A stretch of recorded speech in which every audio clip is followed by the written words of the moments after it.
Ito na siya guys.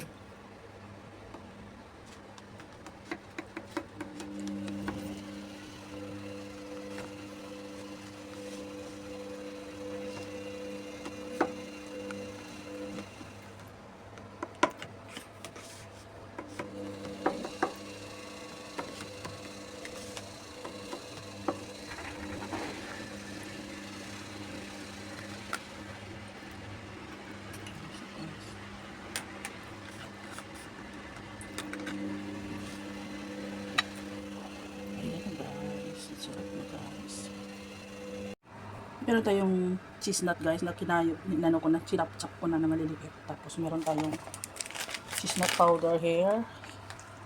Yan siya guys, yung itong gagawin natin. Ito yan siya guys, yung water cheese nut. Yan siya. Pure water cheese nut flour. And then, meron na tayo ditong tubig na pinapakulo. Kasi, ilalagay natin yung ating asukal dyan. Ang gagamitin kong asukal guys is yung rock salt. Rock salt.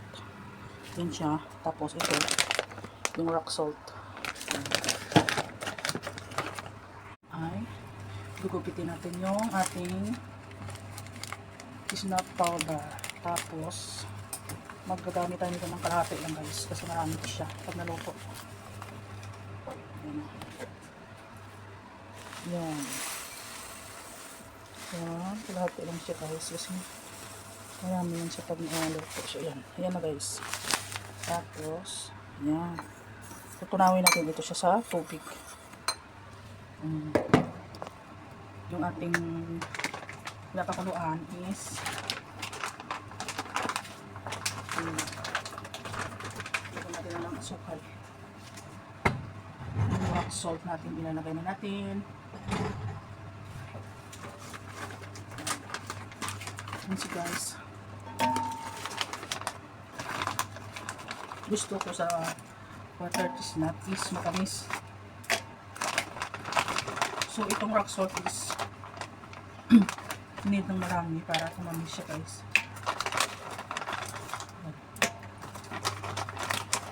Yan, pwede niya. Hindi na yan guys. Tapos ito na yung ating flour powder. Lalagyan ko na siya ng tubig. Tunawin lang natin siya. Tapos ilalagay ko na yung ating water cheese nut na sinapchap. Kumbaga sa Mahablanca guys, ito yung mais. Or di kaya mani. Ito siya is water cheese nut siya. Masarap to siya guys. Pagka naluto na. Masarap siya. Nakain din to siya ng hilaw guys. Kinakain to siya ng hilaw ng mga Chinese. Yan. Tuin natin siya hanggang sa matunaw yung ating sukat.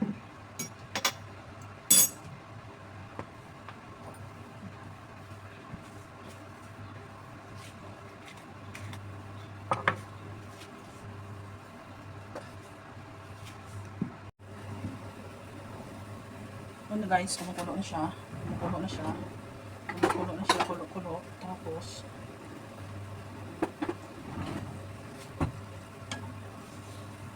nilagay na natin yung ating okay lang kasi mabilis lang naman tong water cheese na natin. Tikman muna natin yung ating kung sakto na yung tamis niya.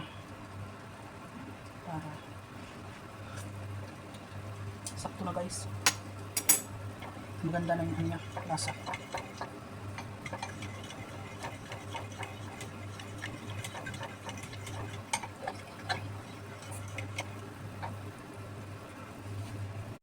Pwede na siya guys. Ilagay na natin yung ating powder. Not water, cheese nut. Cheese nut powder. Yan. Lalapot yan siya kaagad guys. Lalapot.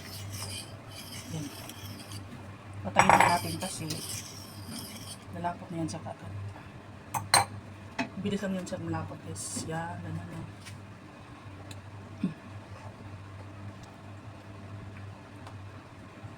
Maluluto na lang siya sa init guys kasi kung hindi natin patayin is baka na titigas.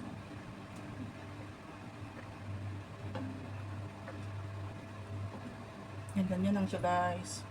Tapos, paramikin natin sa ref guys.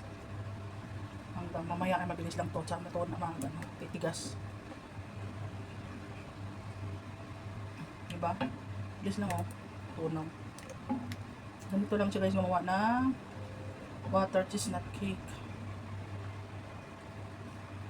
Ito ay paborito ng mga Chinese. Parang mablangka sa atin. Kasi ayaw nila ng mablangka. Gusto nila ito. Tsaka yung tikoy. Ayun. Okay na guys. So, yan na yan siya guys. Lipat na natin siya sa mga tupper para patigasin natin siya guys sa mga tupper. Dito na siya. Para dito na siya titigas. Mainit guys, mainit. Mainit.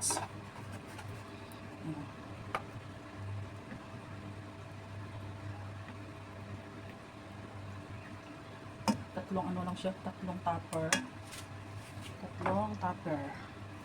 Kaya lang, maliit. Punuin naman ako. Punuin ko muna yung isa. Tapos,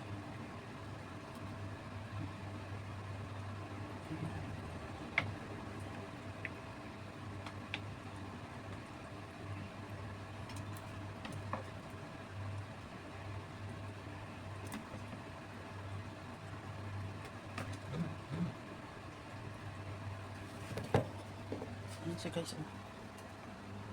Yan. Diyan ko siya patigasin guys. Kasi, hirap na hintayin doon sa kawali. Yan siya guys. Yan.